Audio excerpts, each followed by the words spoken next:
coronation next Saturday.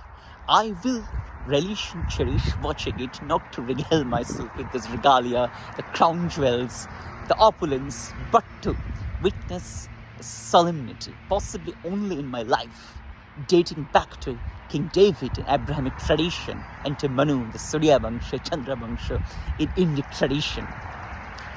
But it is always controversial for an Indian to have anything good to say about the British, and that too about the British monarchy.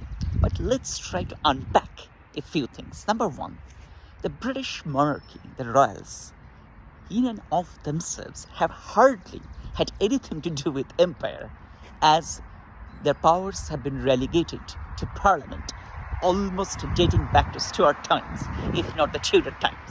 Number two, I have many friends all over Africa that used to be a British colony, and of course I have innumerable fellow friends from Indian subcontinent. I believe that the view about British Empire is extremely diverse and heterogeneous. For a fact, I personally feel that our neighbors, Eastern and Western, have much more nuanced take on British Empire in general. In fact, the most prominent voice, the most reputed voice against the British Empire is someone who I admire deeply, almost venerate. He is my guru, perhaps my only guru.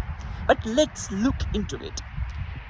The fraction, maybe a tiny fraction of his reputation, of his prodigial feat in social media is thanks to his uncanny ability to speak English and to coin words, isn't it? Number two, the party that he works.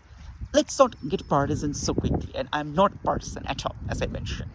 So, one of the pioneers of that party, in fact, our first Prime Minister of India, was as much British in education, in manners, by his own confession, as he was an Indian. It's very nuanced, it's very complicated.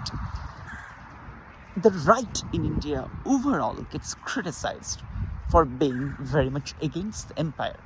But we have leaders from the right who, for practical reasons, have built very good relations with England.